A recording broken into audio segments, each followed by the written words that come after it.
Good evening, everyone, and a very warm welcome to today's webinar on Amplicon sequencing workflows across disciplines, brought to you by Strand Life Sciences. Today's session will be led by Ms. Srikanti R. She is the Associate Director, NGS Applications at Strand Life Sciences. We welcome you, ma'am, and I please ask you to take the session forward.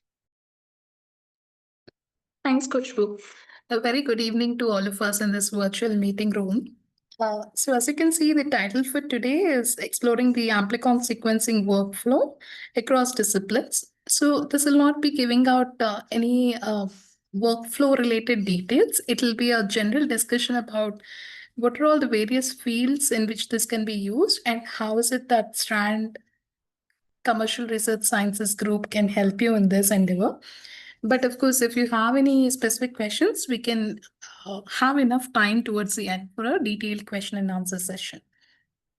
And I would request you all to actually type in your questions and hold them for the end so that we can complete the slides at one go and then get into a discussion mode. So before I get into the actual topic, just a quick introduction to Strand, as most of you all in this room must be aware that Strand Life Sciences is about 2.5 decades old, and we've done a lot of projects in genomics, and our strength lies in the strong software team that we have, along with, of course, the bioinformatics and the application scientists. We have a very long exceptional track record where we have helped in the development of GeneSpring and MPP products for Agilent. Similarly, we've done a lot of white labeled products for many biggies, and similarly, a lot of instrument software for a lot of giants in the industry. Given this, we have expertise with all kinds of omics data, ranging from genomics, transcriptomics, proteomics, and metabolomics. So if you're looking for multi-omics projects or any kind of collaboration towards that, then we have the in-house expertise to be able to help you. Also, since we cater to the Indian market as a clinical diagnostics provider, we have a lot of compliance. We meet all of the compliance and all of the bookkeeping that is necessary for any carrying out any clinical tests that are needed. We are compliant with all of that. So if you're looking for any diagnostic tests or diagnostic support, then of course we can help you there as well. So these are some of our clients.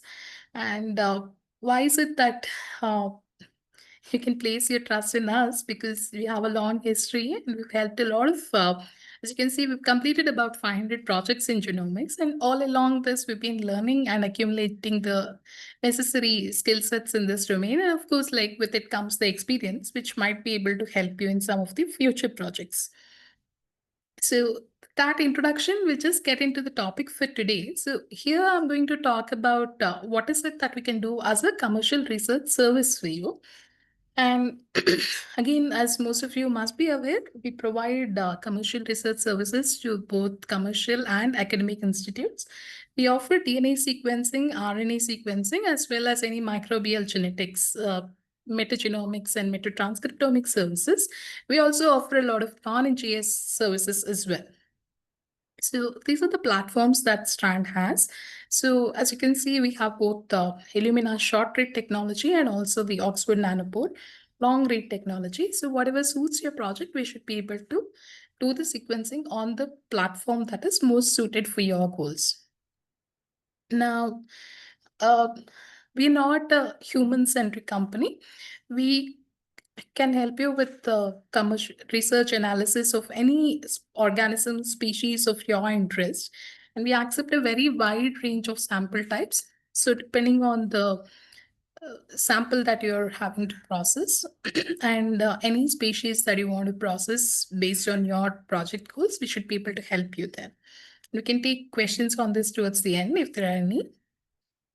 So now jumping right into the Amplicon sequencing.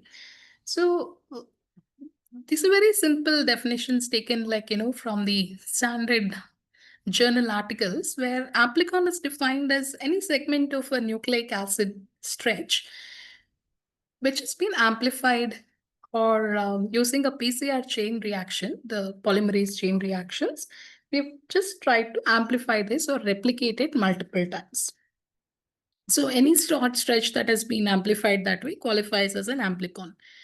And if we then attempt to sequence this using the NGS technology, that is just called as the amplicon sequencing technology. Now, if something is so simple, then why do we need a discussion and why do we need to really host a webinar on it? That is because of the wide variety of applications it has got.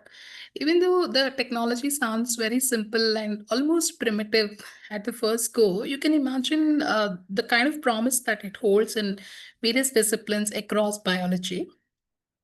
The power comes from its simplicity. It is very specific, it is targeted. So it is the go-to sequencing type when we want to get answers for a very specific question. And our answer lies in a very targeted region of any known genome. Now it is cost effective because we're not sequencing the entire thing. It's not a needle in a haystack kind of a thing. It's not like WGS where we sequence a lot and then we have to study the entire data set to be able to get pointed answers. It's the kind that we go for when we are profiling for something, when you're looking for something that you already know where to look for. Since we know where to look for, we only amplify that portion. We just shed light on that one small piece and then we study that. So since the sequencing cost is less, we can do this at scale. So you can do any level of depth, any level of amplification, and we can do this for any number of samples at a very minimal price. Now, because the data, firstly, the protocol is simple, the wet lab protocol is also kind of simple, and also the data being generated is also light. So because of this, what happens is the results can also be very fast. It's not like it'll take a day to transfer this file. Actually, this can be for a very well planned experiment. The turnaround time for even 1,000 samples can be as little as like just about a month or so, and you can actually get publication quality data within a month's time just because of the beauty of this technology. And also because of the uh, targeted approach, there are so many things in biology that can be answered if we have a very targeted approach, and that's what makes it so versatile. And again, we already discussed scalability, so I'm not going to go into that. But I'll just get into some technical aspects that we might want to uh, kind of pause and take a look at. So while it is so simple, what is it that increases the power of this test? Of course, we can do it in large numbers. We can do large number of replicates and so on. But even when we are doing all that, what is it that we would want from this technology? For any experiment for that matter, two aspects that are super important are accuracy and precision. So again, just so that we're all on the same page, when I refer to accuracy here, I'm talking about the correctness of the data being generated and also like the results that are as a result of the uh, analysis, what is it that we're getting out of it? They need to be correct. And that's what I'm referring to as accuracy. And it is no good if I'm able to accurately get the answer one time, but some other time I'm not able to repeat it. So we would also want precision, or in other words, reproducibility. So any number of times I run a particular test, if the same sample is being put through this test, I should be able to get the same answer. That is what would make any test reliable for that matter, and more so Amplicon Seek because we want to do this at scale. Now, there are many ways in which this can be done. And as you can see, the cartoon image, we would want it to strike the bullseye, and we would want it to strike the bullseye every single time so that it is accurate and precise. But for it to be accurate, there are a few things we need to keep in mind. We cannot do this on a blank slate. We need to know something about the sequence that we're going to study for us to design this test well. So we need a good reference. It could be a good genomic reference, or it could be just a conceptual understanding of what are the kind of primers that we are using and on what reference are they designed on. So that needs a good conceptual understanding. Now, since we are again relying on amplifying that stretch, we would want to make sure that when we are copying it, when we are doing that PCR, or 99% of the times it's PCR based, but if we're using anything to amplify, we need to ensure that we're making no mistakes during that copying mechanism. And once we've done this, We need to make sure that our library preparation is clean. We are not introducing any contaminants, and we're not doing anything that would bring down the either the accuracy or the precision of our test. And of course, like if we want to be accurate, we want to make sure that our sequencer is making no mistakes while reading this template, whatever amplified template that we've provided. And to be precise, we need thorough quality checks. We need to make sure that samples, when they're passing through different stages, no mistakes are being introduced.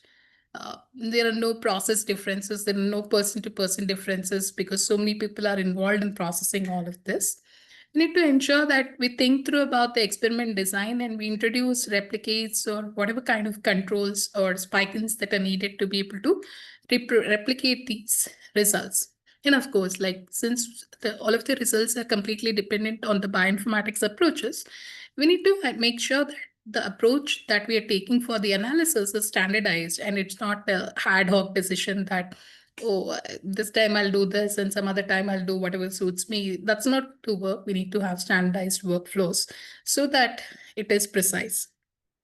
So, at the heart of a good high scale amplicon sequencing lie these principles, and it is super important to have these basics in place before we go for any such exercise.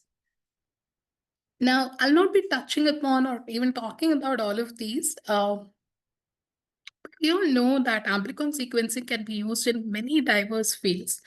It can be used for CRISPR validations. Also, we use amplicon sequencing. We use very regularly for the variant screening in any kinds of cancer samples, be it to understand the residual disease or for some kind of therapy monitoring.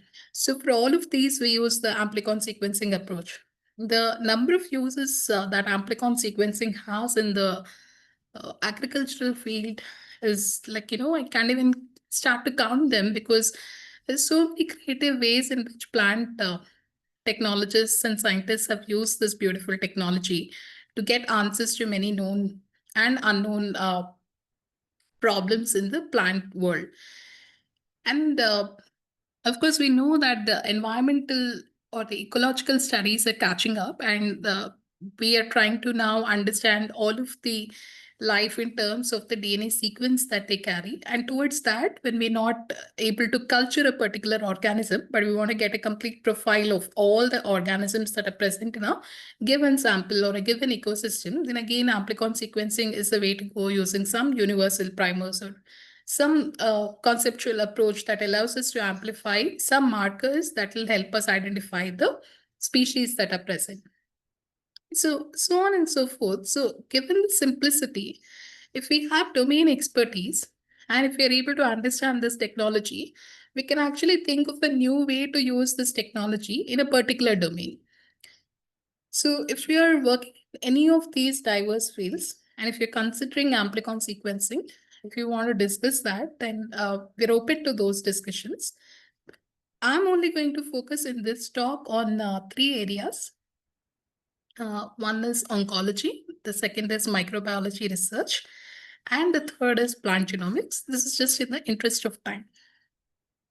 So, what is it that we can help you with? Like, what are the steps that are involved? What part of it is where we can help you with? So, there's a cartoon representation of what it entails. So, obviously, we need to start with the sample collection. We need to extract the DNA or the RNA. We need to amplify those bits, then do the library preparation, sequence it, and do the analysis. The three steps in the top row, which is sample collection, extraction, and PCR amplification. Whoever is the sample provider, the institute or the commercial entity, whoever are going to submit the samples for services from Strand, the top three steps need to be handled at the client end.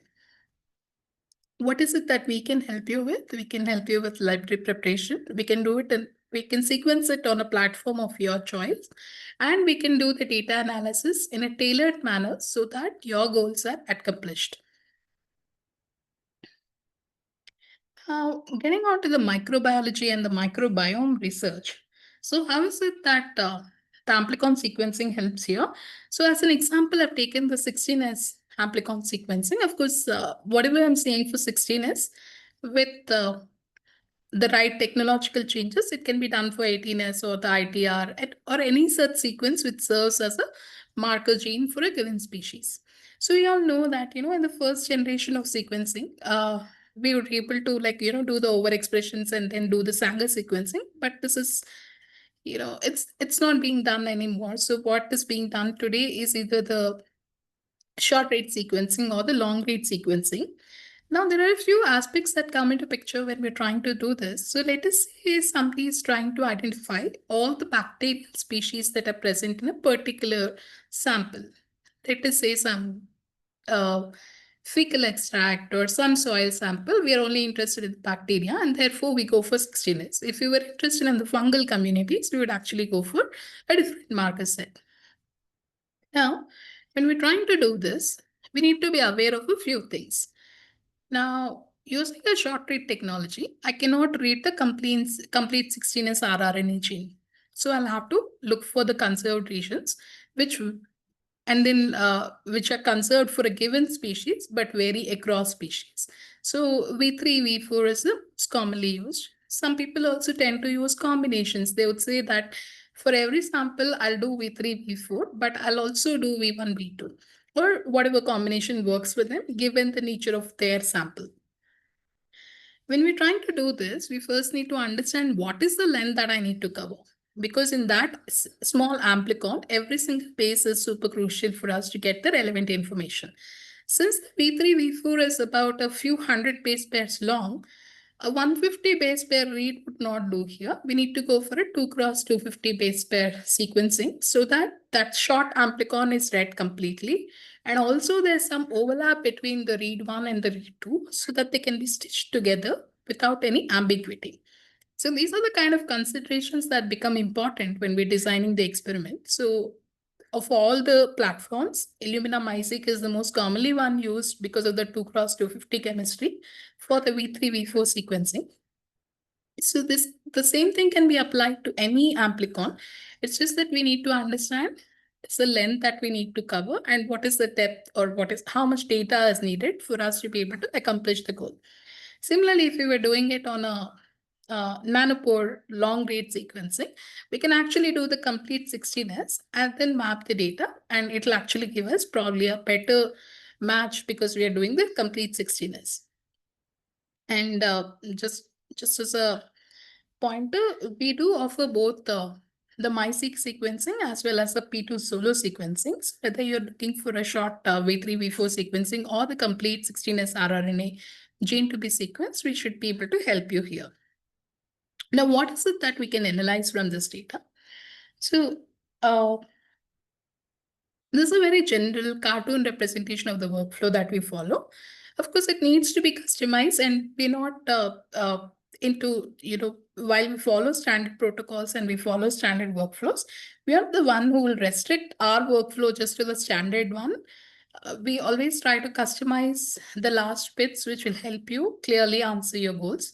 So we can discuss the experimental goal and we can customize this workflow to be able to better suit your needs. Now, we generally start with the quality check, the denoising, the stitching together of the read 1 and the read 2. Then we generate the amplicon sequence variants or the ASVs. We quantify them so that we can get the information on the abundance. And then we also annotate them so that we can get the taxonomic classification and the functional analysis. So these are the most common steps that are done in any rRNA workflow, be it 16S or 18S or ITS.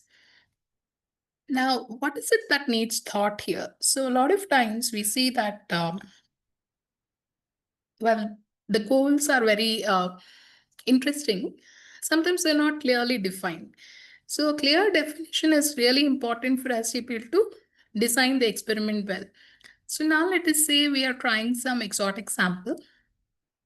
We at least need a couple of replicates of that sample to be able to comment on the precision of what we are finding. Because anything that we find with a single sample may not hold true unless we can actually cross-check it using some replicates.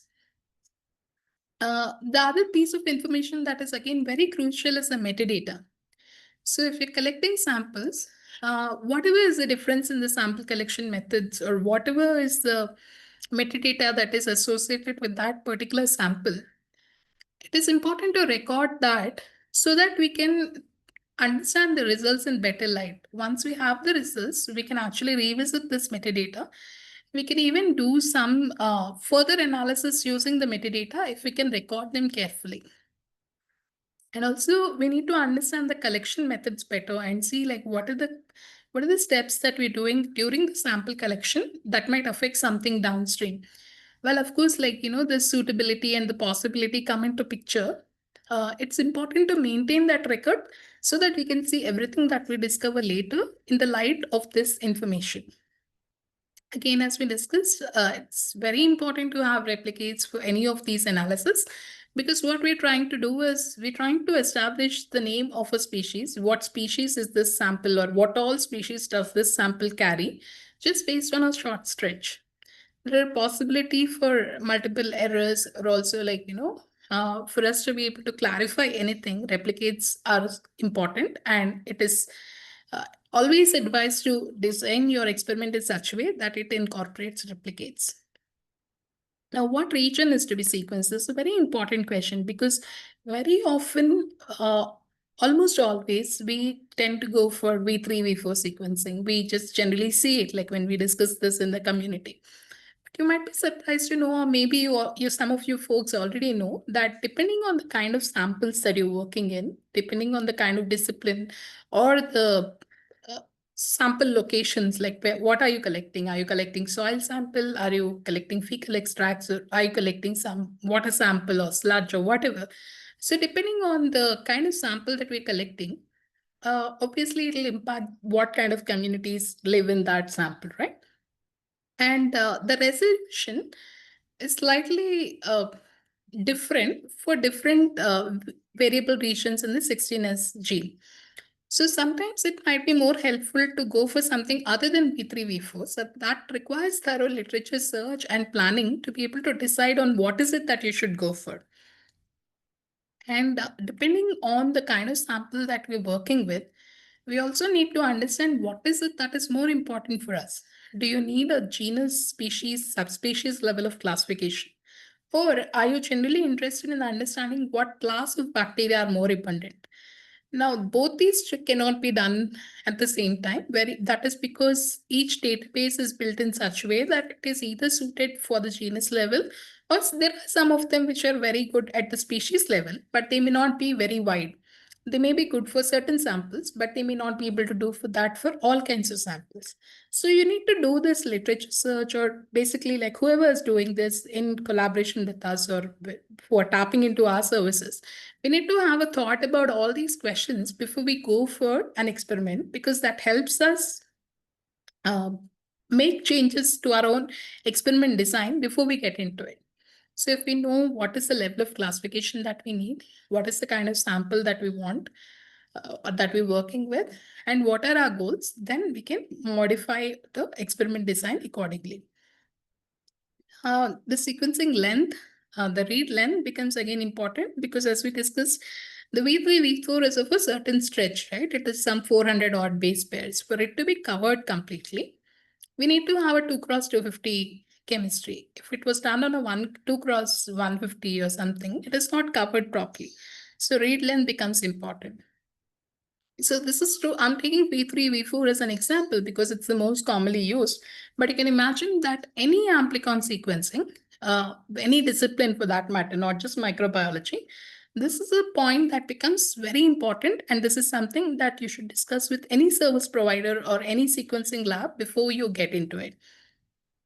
And the next thing is what sequencing depth, how many reads are to be used.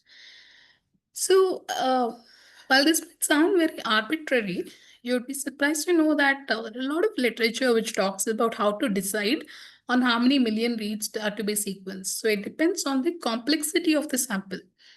So let us say you're taking sample from a bioreactor, and let's say it's a very simple bioreactor running a single process and say some fermentation and so on.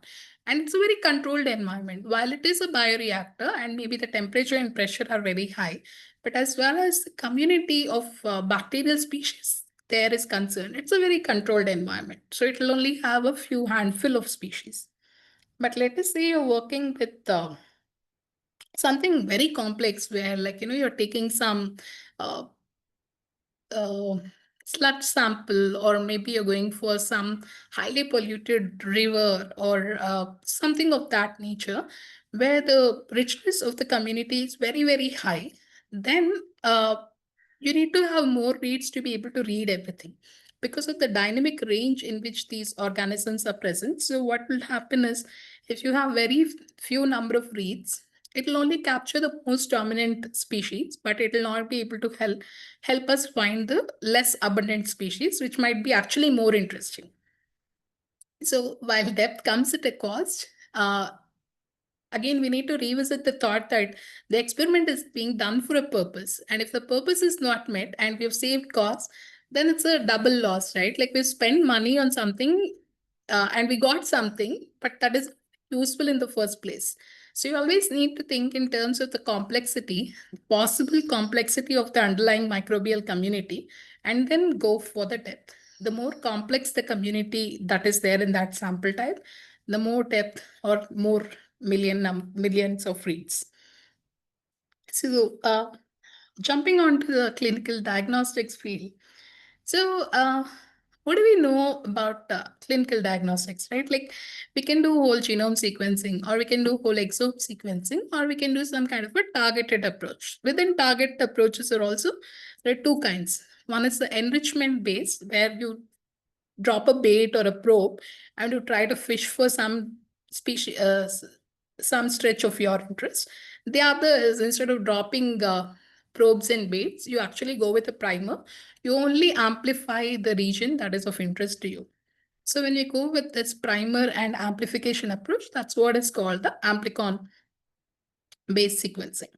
The hybrid capture can also be done for these, but the use cases of where the hybrid capture is useful versus whereas the amplicon sequencing is useful are slightly varied. Now, where is it that amplicon sequencing is useful? So, you can see that there are times when we need to read a sample again and again. Generally, this is done over a period of time. And this over a period of time most probably indicates monitoring. Either we are monitoring in a lab situation, maybe we're just monitoring how the cells grow and how does the clonal evolution happen and so on. If you're a research lab, or if you're a clinical setting, maybe you're just monitoring how the patient is responding to therapy. In both cases, the test needs to be redone from time to time. And if anything needs to be redone, obviously we cannot go for a WGS for a couple of reasons. First, it is very expensive. Let us say there's some lab for which cost is not a factor. But can you think of the turnaround time? Because it's like moving an elephant. First, you generate so much data, then you move this data from one system to another, maybe even on cloud. But it definitely takes higher time to actually analyze the WGS data, and it probably, like, is not giving us any advantage over studying just a few genes. In those cases is where amplicon sequencing becomes useful. Let us say you want to monitor just a few variants which have been already characterized as the driver mutations. Or maybe you just want to understand the variants in a particular pathway, genes of a particular pathway. In all of these cases, it's only a handful of regions, like a few hundreds at the most, that you want to profile. So whenever this situation arises, amplicon sequencing is the best. And the most important discovery that can be made using amplicon sequence is the mutation or the variant calling, which includes both single nucleotide variations as well as short intels. There are two other kinds of findings that we generally get from DNA secret, which is the copy number and the structural variants. Amplicon sequencing, just because of the nature of the technology that we are using, is not very well suited for either copy number discovery or for structural variant calling. So if your interest lies in copy number or structural variant, unless you're doing it for some research purpose where you want to establish some protocol, it is advised not to go for the amplicon sequencing. Amplicon sequencing is best suited for the locus level changes, or at the most short indels. But if you want to do a very light assessment of the tumor mutational burden, where you're focused on mutational burden for some specific locations, this can be used. But if you're trying to understand the overall mutation burden of a given cancer cell, then this is not very useful because mutation burden is better understood using something like whole exome sequencing. Or if you have a condition which has been very well studied and we have a panel that has been established and only a few loci help us understand the heredity of that particular condition, in those conditions as well, amplicon sequencing is best suited. So in other words, wherever the locus level information, like what is to be sequenced is clear, if we know where, in which point does the answer lie, then amplicon sequencing is the best. So in other words, it's useful for profiling any kind of mutations at a particular locus. But if you want any kind of discovery over either a longer stretch or in terms of copy number and structural variations, amplicon is not suitable. So this is the common workflow that we offer. And as you know that apart from the research services, Strand is heavily into clinical diagnostics. So some of these tests are offered under the banner of the clinical diagnostics because to be able to run those tests, you need to follow certain protocols and you need to come with certain certifications. So they're classified as a clinical diagnostic test. So either ways, you can talk to our teams and we should be able to talk about will it be a research service or will it be a diagnostic service? In either case, it should be done. So the most common steps that are involved here are alignment, quality checks again, just to make sure that they're not poor quality reads, the bases are read properly, the base that we're going to use for the calling is actually of a good Fred score and so on. Any bad bases are to be discounted so that pre-processing is done, and then we do the SNP detection, and then we do the call verification. So what I'm showing at the bottom is basically one locus, the highlighted locus, like it's a location on chromosome 4, where the reference is a C and the variant is a T, and we are seeing all the evidence that is there. So looks like it has a total read count of 30 here. So we've gone for a 30x coverage. Of those 30, there are 23 reads that are supporting the variant call. So you can see that what is the neighborhood information here? Are all those reads, are all those read clusters reliable and so on? So it needs verification at a very deep level because we are using this panel for making some important decisions. So while it looks like just a few loci, we need to actually dig deeper into every single locus before we can come out with a report. So this level of manual curation and validation is done before any amplicon sequencing results are handed out in the clinical diagnostics.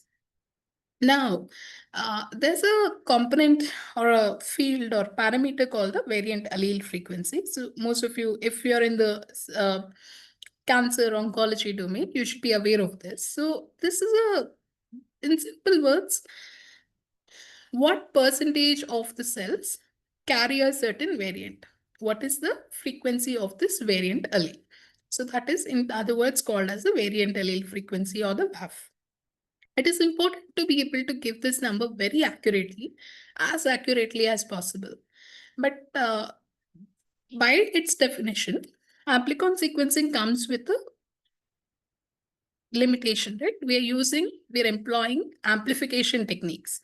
So I don't know if artificial blowing up of a certain variant allele has happened, which is now leading to higher count of its frequency. There's a chance that only some of the fragments got amplified, and therefore now I'm getting a wrong picture, a wrong image of the actual cellular state. And this is a real problem because if we are trying to do this for residual disease profiling, or if we are doing it for during the rounds of chemotherapy, it's very important that a doctor knows what is the variant allele frequency for the variants of his choice. So in these cases, we cannot simply rely on amplicon sequencing, but at the same time, we cannot also do without amplicon sequencing. So the best way to go forward is to actually now tag these fragments with the unique molecular identifiers so that we know we can always distinguish between the real fragments, real higher number of variant alleles versus those that were created just as a matter of PCR duplication. So I've just shown a couple of protocols as an example here. You can see that almost all protocols have the same strategy. They have some identifiers for each fragment. They let the fragments amplify during the PCR cycles. And since like it is a very short span that we're doing, all of these samples can be multiplexed into a single lane. So we do the multiplexing. And then when we start reading the data, we go back and say, are these multiple reads from different fragments? Are they from the same fragment? If they are from the same fragment, then they would be carrying the same molecular identifier as well. So this helps us report the variant allele frequency accurately. This is very commonly done as a part of the clinical diagnostics, and such tests are also available with Strand. So just as a matter of compliance, for any lab to be able to do such tests or deliver results using such tests, we should have the necessary accreditations, and Strand carries all of them. So in case you're interested in any such tests, you can talk to our regional sales managers.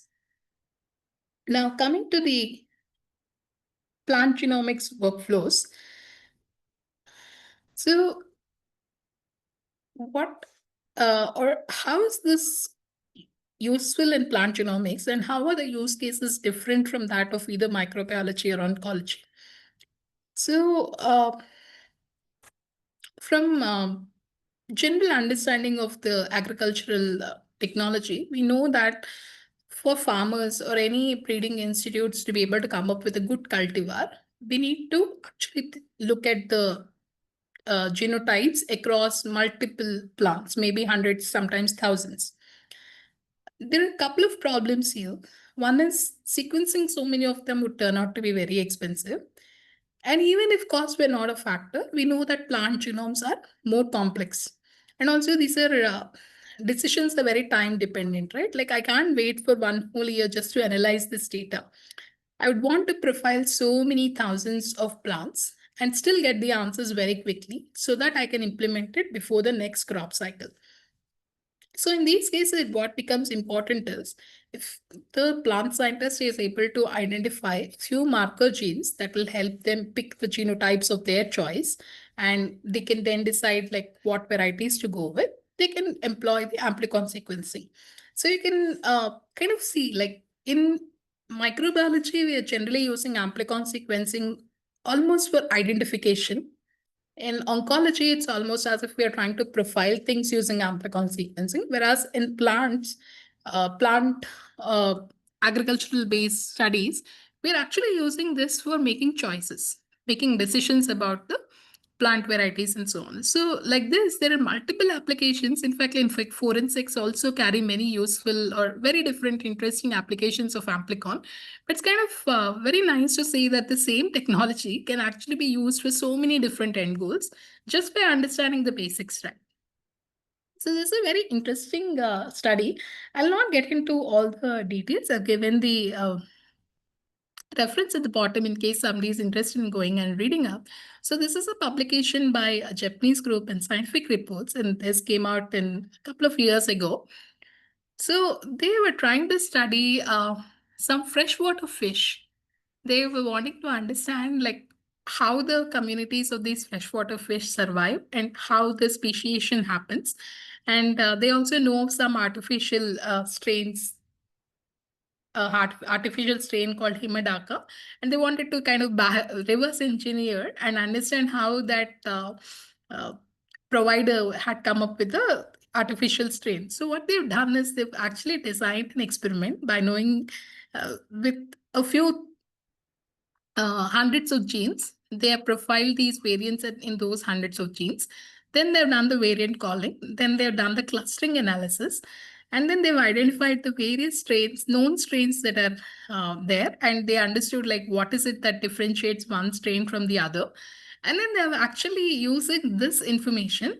You can see these dotted lines. They've constructed or they've figured at what stage were the parent strains used to be able to come up with this artificial strain. So this is a sheer, the sheer brilliance of the experimental design. So for them to come up with this idea and actually implement it, and figure out, back engineer, reverse engineer the complete strain information. It shows the promise that the amplicon sequencing, though simple looking, holds in getting answers to so many biological questions. So with that, since I wanted to ensure that we have enough time for a discussion, I'll just leave you with those thoughts and we're not going to talk about them since we've already discussed this. I'll now open the floor to questions. I would request like Khushbu to take over and manage the Q&A session. I'm here to answer the questions. Thank you, Shikanti ma'am. I request the audience to please type in your queries, or else you can also raise your hands. I'll allow you to unmute yourself.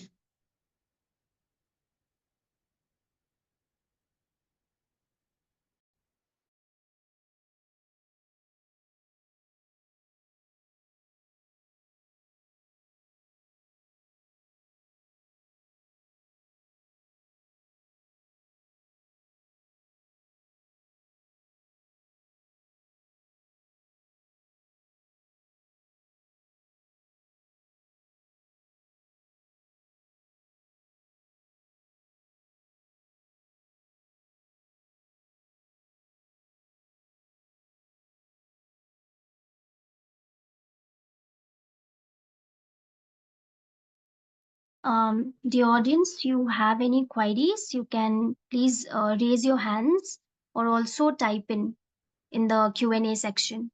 We will address it.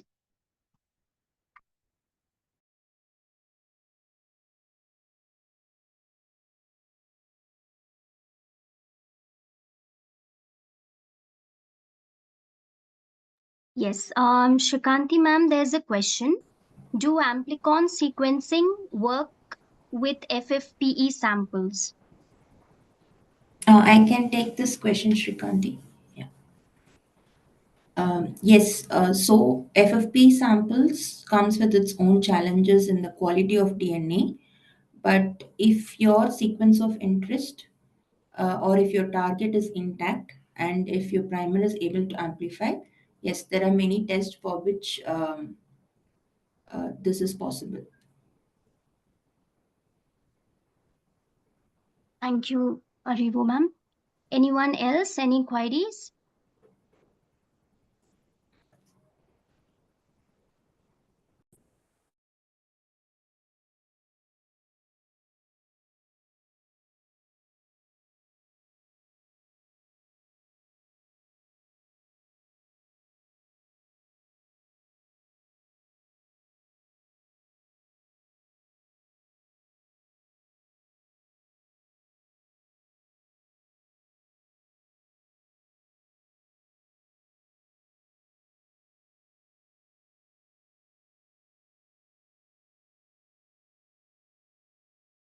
I guess our audience is quite satisfied with the insightful presentation. Um, okay, but still we will be open to the questions. You can always reach us out on over emails as well. Okay, there's one more question.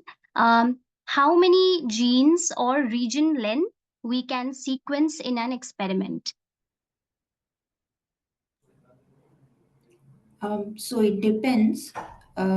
There are also possibility of multiplex PCR, right? So if you are doing a multiplex PCR, then you can amplify multiple regions as well, and those can be considered as a single sample, or if you want the different amplicons to be a different kind of sample.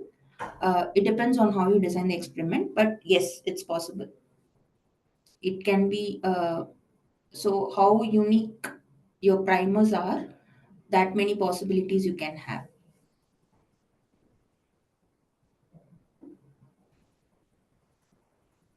Thank you very much, ma'am. Yes, audience, I think you have more questions. You can, yeah. There's one more question. Do you provide internships for students? We are working on a structured internship right now. You can write to us, and it's a case by case basis. We take that.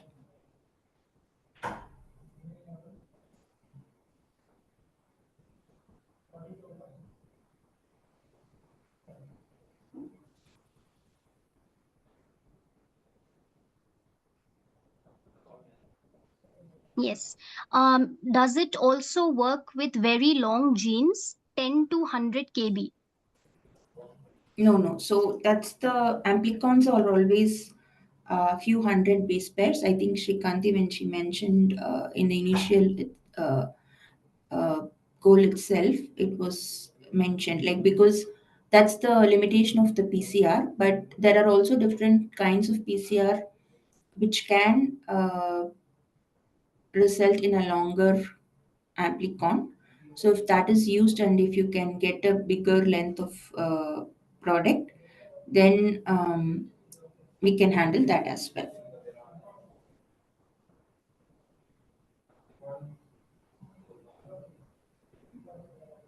Thank you, ma'am. What kind of samples you use for microbiome sequencing? We use all kinds of samples, like depends on what's your query a lot. Like you are looking at the community of organism in like stool sample, soil sample, plant sample infected with something. So it can be any sample type.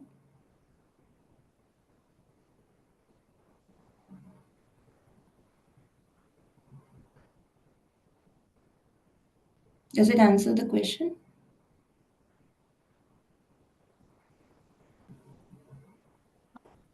The question was from Priya S.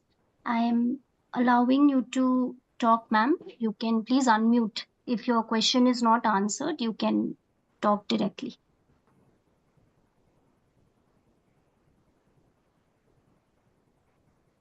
Miss Priya?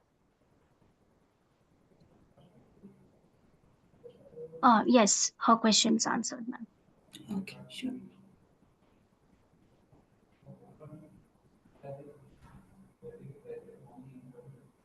Any more questions, audience?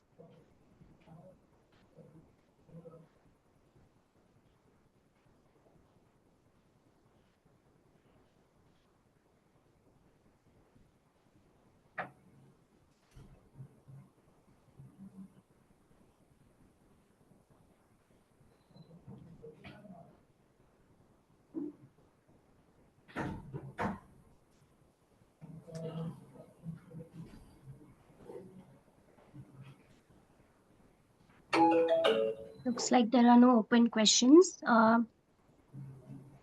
Yes. Oh, okay, one more question. Can it be done for some mutation that involves few genes? Is multiplexing all those genes possible? It is possible, but as I said, you should design your primers in such a way that there is no off target amplification. Okay. There's one more question. Do you provide single cell sequencing? That is something which is in pipeline, and you can reach out to us and contact us, and we will be able to help you depending on what is your specific query and what type of sequencing you're looking at.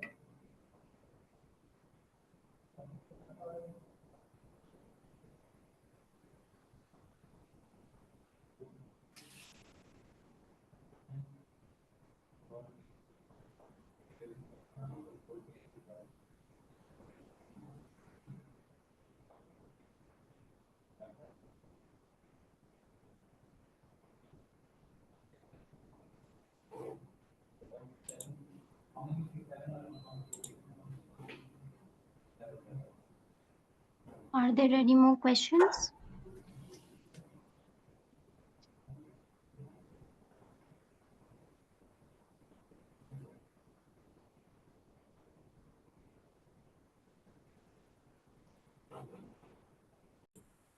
Okay, looks like we've covered quite a lot of questions today. But okay, there's one more question. Also, for multi-gene screening, conditions for PCR should be same.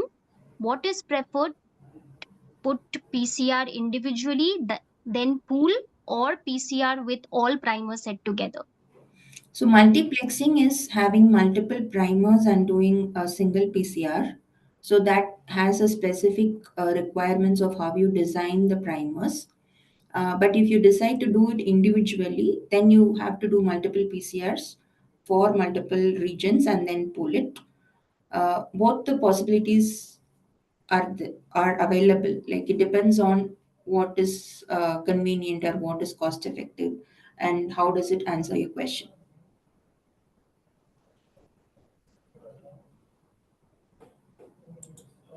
Thank you, ma'am. Any more questions? We are open to it.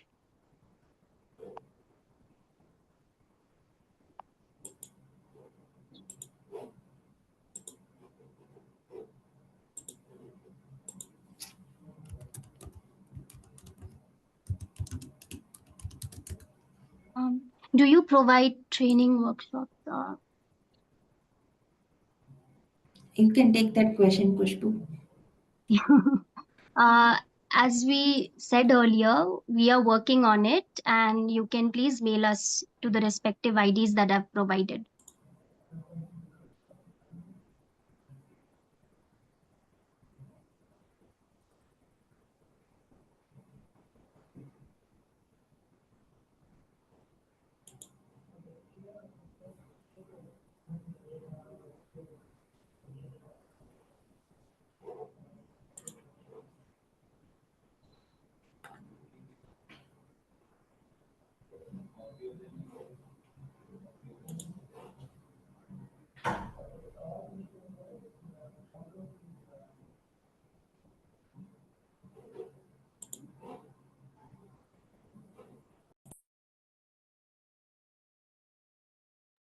Okay, we are going to wind up. If you have any more queries, you can reach us out over mail.